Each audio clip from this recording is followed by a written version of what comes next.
Kami adalah mahasiswa Gemit yang berasal dari luar Tanah Timur. Namun dalam kesempatan ini, kami akan membahas salah satu gereja di tempat PPL kami yang berada di Tanah Timur. Berikut presentasi kelompok kami. Teman-teman, perkenalkan nama saya Dorcas Tabita Kafama, NIM 71 2019 159. Di sini saya akan menjelaskan tentang sejarah gereja. Natakari Neolmina adalah daerah yang sejak dahulu tidak dihuni oleh satu suku saja, tetapi mereka yang datang berasal dari suku-suku yang berbeda di NTT, yaitu Rote, Timur, Sabu, Flores, dan Sumba. Tujuan mereka berpindah ke daerah tersebut untuk membuka hutan menjadi tempat mereka berkebun, berternak, dan berdagang. Dan orang-orang yang datang tanpa identitas keagamaan tertentu sehingga pada tahun 1932 seorang bapak bernama William Tobias Panggedea yang berasal dari Rote menginisiasi untuk mendirikan sebuah tempat agar masyarakat pada saat itu beribadah bersama-sama sehingga utusan baiknya itu diterima oleh masyarakat pada saat itu. Jemaat pada saat itu berjumlah 12 kepala keluarga, ada jemaat-jemaat dari Tuasena, jemaat UFUU, dan jemaat Ususu yang bergabung dalam kebaktian yang dilaksanakan. Sehingga pelayanan pada saat itu dilakukan oleh utusan Injil yang datang bergantian dalam kurun waktu yang tidak lama karena jumlah jemaatnya sangat sedikit. Adapun utusan-utusan Injil yang pernah melayani itu Bapak Sebus Malole, Bapak Paulus Taule, Bapak Soleman Haing. Dan semenjak pemerintahan Jepang masuk ke Takari Nuolmina, rumah gereja yang semua dijadikan tempat beribadah tidak berfungsi sebagai tempat beribadah bersama-sama. Pada tahun 1948, anak kandung Bapak Tobias William Vangadea, yaitu saudara I.K.G. Vangadea, kembali mendirikan sebuah rumah yang beratap untuk diadakan tempat beribadah dan dia pun melayani di gereja Nelmina sebagai utusan Injil. Pada tahun 1957, seorang pendeta bernama Pendeta Nona Homa melayani di Neolmina, akan tetapi semasa pelayanannya tidak berlangsung lama karena jumlah jemaat sedikit sehingga tidak dapat menanggung biaya pendeta. Pada tahun 1958, Pendeta Nona Homo pindah ke Atambua dan pelayanan dilanjutkan oleh Pendeta M. Toela yang diangkat seorang utusan Injil bernama Karel Polo untuk membantu pelayanan sampai tahun 1964.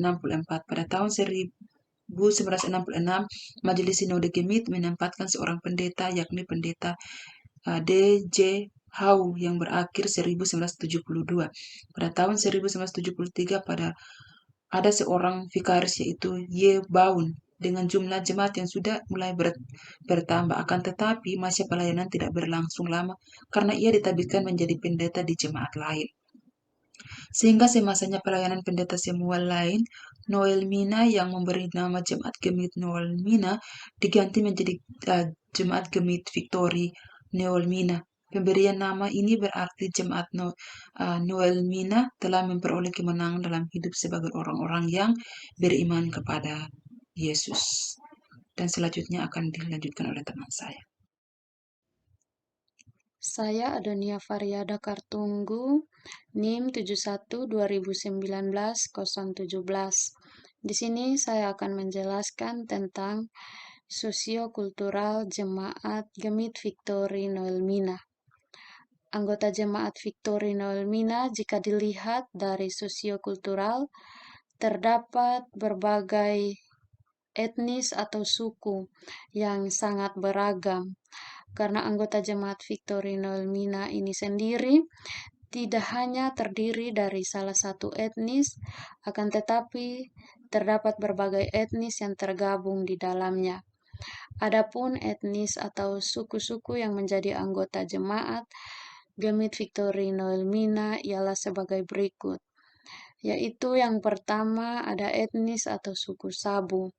Etnis Sabu ini mencapai 70% anggota jemaat, sehingga etnis Sabu ini menjadi etnis yang dominan di Victory Noelmina. Kemudian yang kedua ada etnis atau suku Timor. Kemudian yang ketiga ada etnis Rote, yang keempat ada etnis Alor, yang kelima ada etnis Sumba, dan yang terakhir ada etnis Flores. Sehingga di dalam Jemaat Victory Wilhelmina ini kurang lebih terdapat 6 suku atau etnis yang tergabung dan menjadi bagian dari Jemaat Victory Wilhelmina itu sendiri. Nama Samuel Kemengon, NIM 71 2019 140. Sekarang kita akan melihat sebab akibat dari konteks sosiokultural terhadap Jemaat Victory Wilhelmina. Yang pertama, terhadap pendapatan. Seperti yang kita tahu bersama bahwa etos kerja dari ras Cina itu tinggi. Dan ini terlihat dari usaha-usaha yang banyak dibuka oleh mereka. Hal ini juga terjadi di Jemaat Victory Wilhelmina. Sehingga pendapatan yang tinggi di gereja itu kebanyakan dari ras mereka. Berikut terhadap relasi. Orang-orang yang datang untuk membangun kehidupan di desa Wilhelmina sedari awal itu sudah hidup berampingan dengan keberagaman, sehingga mereka tidak kaget lagi terhadap realitas keberagaman yang ada di samping mereka. Dan karenanya Jemaat Victory Wilhelmina itu lebih terbuka dan hidup rukun dalam keberagaman yang ada. Sekian penjelasan dari saya, berikut akan dilanjutkan oleh teman saya. Baik teman-teman, saya Yohanes Bagende dengan NIM 71 2019. Di sini saya akan menjelaskan berkaitan dengan hal ekonomi di Jemaat Victory Wilhelmina. Di sini kita bisa melihat bahwa mata pencarian dari jemaat-jemaat Victory Wilhelmina banyak sekali mata pencarian mereka. Mata pencarian ini berkaitan dengan hasil yang akan mereka terima dan pendapatan mereka. Mata pencarian mereka itu seperti ada yang bekerja sebagai penambang pasir, ada yang bekerja juga sebagai pedagang dari pasar ke pasar, dan ada juga yang bekerja serabutan. Jadi ada yang bisa sebagai tukang ojek, montir, bekerja di bengkel, dan ada juga yang bekerja sebagai penjual di kios-kios kecil. Dan mata pencarian mereka juga ada sebagai petani, karena di daerah mereka ada jalur sungai, sehingga bisa juga sebagai ladang sawah. Dan petani ini juga lebih mendominasi sebagai petani sawah begitu. Dan ada beberapa jemaat juga yang bekerja sebagai pegawai negeri sipil atau PNS. Dari pekerjaan mereka ini kita bisa melihat bahwa pekerjaan mereka semuanya tidak sama. Jadi pekerjaan mereka juga mempengaruhi hasil dari pekerjaan mereka. Jadi kita bisa mengetahui bahwa pendapatan mereka juga mempengaruhi kehidupan mereka. Pendapatan mereka juga mempengaruhi apa yang akan dialami oleh perkembangan gereja di tempat itu. Jadi perkembangan ekonomi dari Jemaat Victory Wilhelmina juga tidak stabil, dan ini juga yang mempengaruhi pertumbuhan dan perkembangan dari jemaat itu sendiri, bahkan juga pertumbuhan dan perkembangan dari gereja Victory Wilhelmina. Mungkin ini yang bisa sedikit saya jelaskan berkaitan dengan ekonomi yang berada di Jemaat Victory Wilhelmina. Terima kasih. Oke, baik, perkenalkan nama saya Musa Sau dengan NIM 71 2018 279. Di sini saya membahas tentang analisis politik. Nah, yang pertama itu ada krisis ekonomi terhadap jemaat, dan yang kedua itu pekerjaan mereka sebagai petani atau pengepul pasir, pengepul batu, dan pengusaha kios serta kuli bangunan. Nah, yang ketiga itu adalah faktor lingkungan yang memperlambat pertumbuhan ekonomi terhadap jemaat Noel Mina.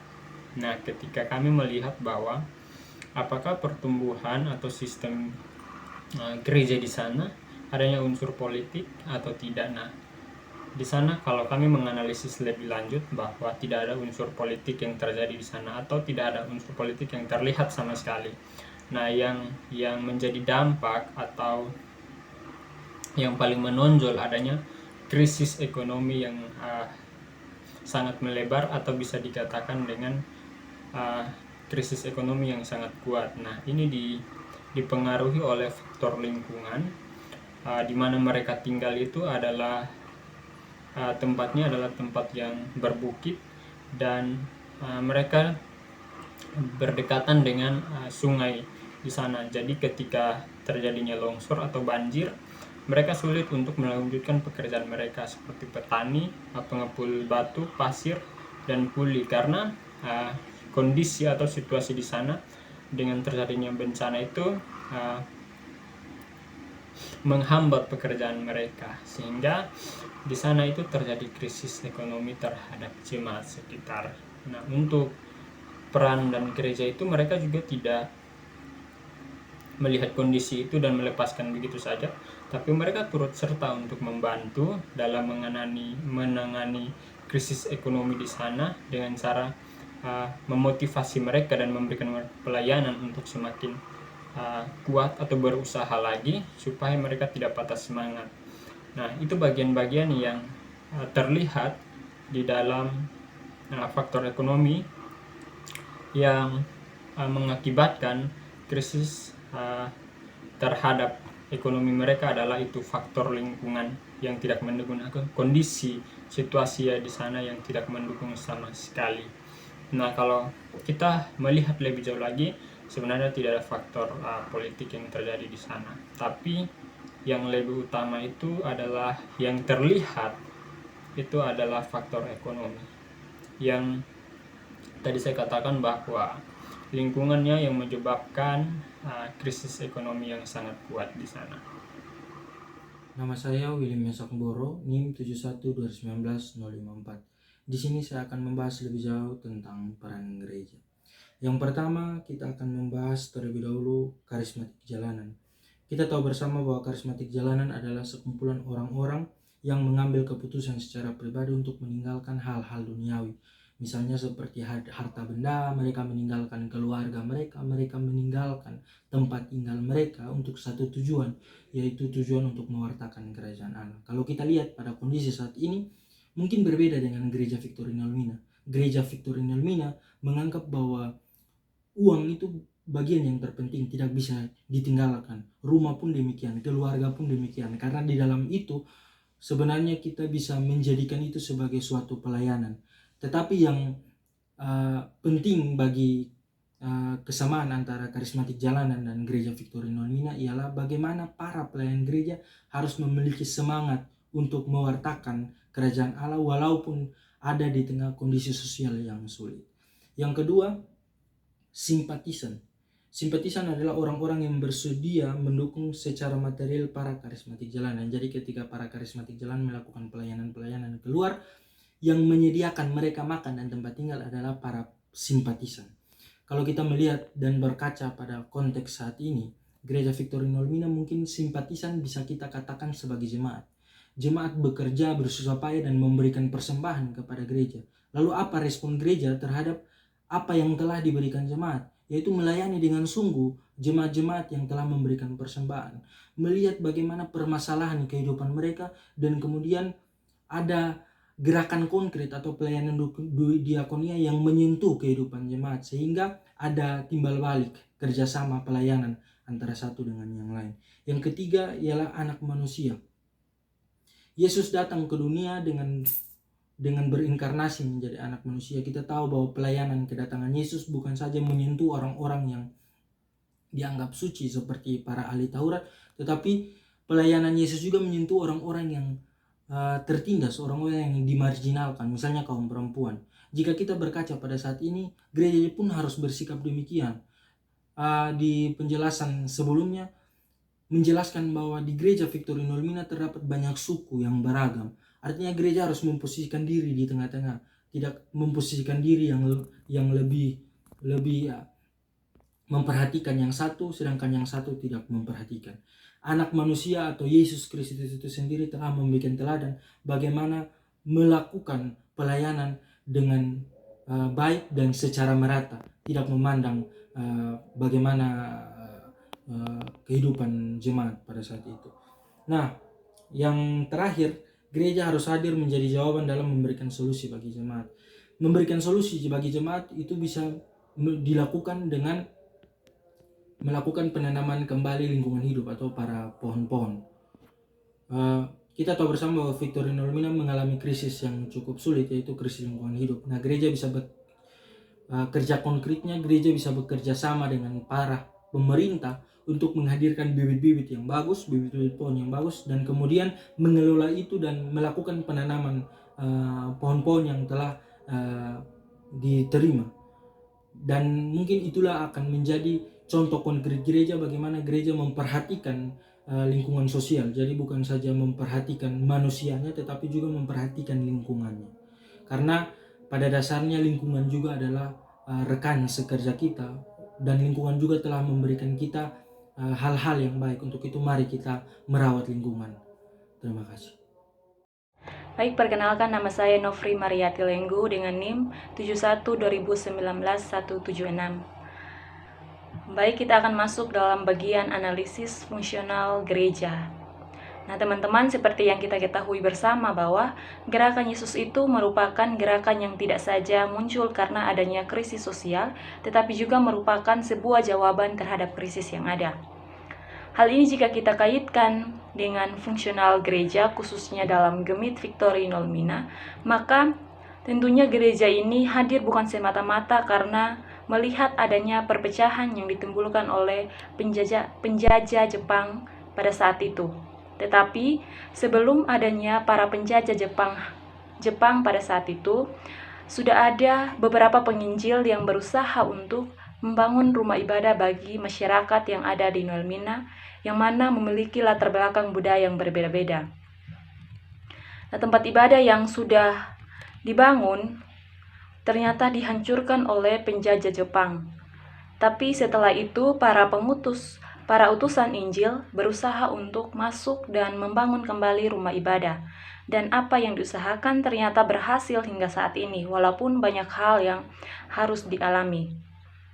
Dengan jumlah jemaat yang semakin meningkat, membuat para penginjil berusaha untuk membangun sebuah gedung gereja yang kemudian diberi nama Gereja Victory Nolmina di bawah naungan Sinode Gemit.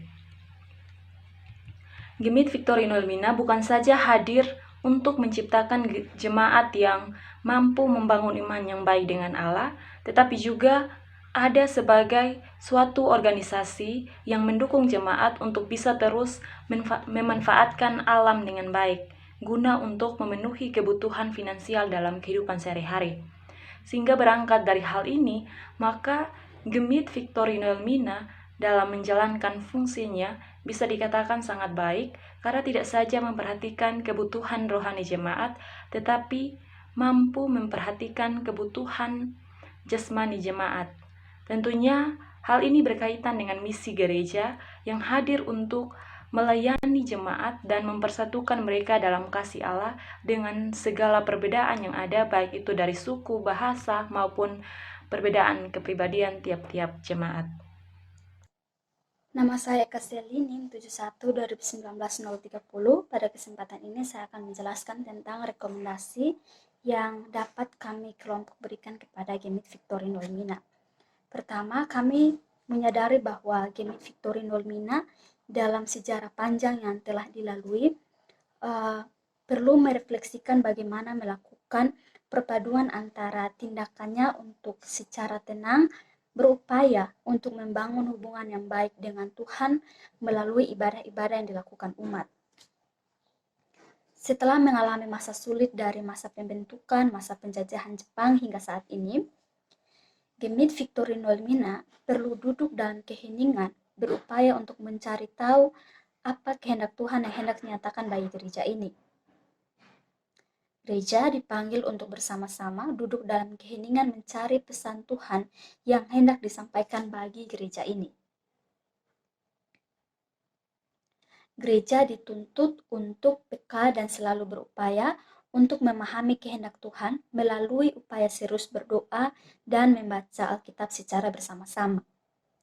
Dengan memahami konteksnya yang khas, Gemit Victory Noelmina akan menemukan bagaimana sebenarnya Allah menyatakan dirinya dengan konteks yang mereka miliki.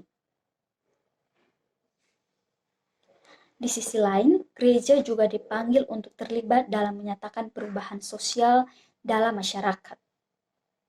Gereja dipanggil untuk dapat terlibat dalam perubahan itu dengan mengatasi masalah-masalah sosial, ekonomi, politik jemaatnya. Dengan begitu, Gemit Victory Noelmina akan menunjukkan bahwa ia kritis dan analitis terhadap masalah yang dihadapi jemaatnya. Gereja dipanggil untuk melakukan sebagaimana yang telah diteladankan oleh Tuhan Yesus dan dicatat oleh para penulis Injil. Dalam penulisan Injil dituliskan bahwa Yesus adalah pribadi yang selalu peka terhadap situasi sosialnya. Jika ada sesuatu ketidakadilan, maka ia akan melakukan perubahan sosial itu. Ia juga selalu berpihak kepada mereka yang lemah, dan kepedulian itu diwujudkan dalam aksi konkretnya. Gemit Victory Noelmina akan mampu melakukan hal tersebut jika ia memaksimalkan seluruh potensi yang dimiliki, baik sumber daya manusia maupun sumber daya alam yang ia miliki. Pada intinya, rekomendasi yang ingin kami nyatakan bagi gereja adalah dapat memahami bagaimana pesan Allah bagi gereja melalui kesediaan untuk duduk dan mendengarkan firman secara bersama-sama dan berdoa secara bersama-sama. Selain itu, gereja juga perlu untuk ada dalam situasi sosial untuk menyatakan perubahan melalui analisa kritis yang telah dilakukan. Sekian dan terima kasih. Saya Kobet Veo dengan NIM 71/2019-177. Dari presentasi kelompok kami dapat menyimpulkan bahwa dinamika konteks pergumulan pasti akan selalu ada dalam sebuah komunitas gereja. Artinya gereja akan selalu berhadapan, gereja akan selalu bertemu dengan tantangan-tantangan, masalah-masalah sosial yang ada. Nah, oleh karena itu menurut kelompok kami, gereja dipandang perlu untuk beradaptasi, bukan hanya dalam persekutuan, bukan hanya dalam menjalin relasi, namun dalam tantangan-tantangan masalah-masalah sosial yang ada di tengah-tengah jemaat. Dan dalam beradaptasi, kami kelompok menekankan bahwa gereja tidak perlu mengganggu atau mengubah esensi pekabaran Injil yang ada. Nah, seiring perkembangan zaman, gereja Victory Noelmina juga mengalami perkembangan yang bersifat positif. Mengapa bersifat positif? Hal ini menjadi contoh nyata tentang bagaimana gereja mampu beradaptasi dengan konteks yang ada, dengan keberagaman yang ada. Gereja mau menerapkan sikap yang pluralitas, yang berhadapan dengan keberagaman yang ada.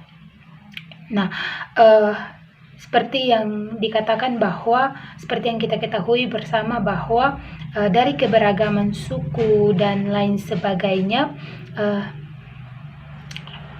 tidak bisa dibilang bahwa minim akan masalah. Ada banyak masalah yang dihadapi, ada begitu banyak masalah-masalah sosial yang ditemui.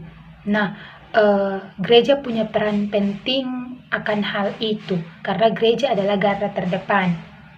Gereja hadir ini bukan hanya sekedar membawa dan membangun suatu persekutuan, membangun suatu ibadah, relasi bersama, namun gereja datang dengan membawa suatu perubahan sosial bagi jemaatnya. Bukan hanya dari sisi persekutuan, relasi, namun gereja benar-benar memperhatikan bagaimana masalah-masalah sosial yang ada di tengah-tengah jemaat. agar supaya terjadi perubahan sosial tersebut dengan meminimalisir akan masalah-masalah sosial yang ada. Nah, di akhir dari kesimpulan kami kelompok, dari berbagai dinamika kehidupan gereja yang terjadi, yang dialami, akhirnya kami kelompok mau mengatakan bahwa dari hal ini dapat memperkaya pemahaman jemaat tentang dinamika pelayanan yang ada dan kehidupan sosial yang ada, serta masalah-masalah sosial yang ada di tengah jemaat. Mungkin hanya itu yang dapat kami presentasikan. Terima kasih.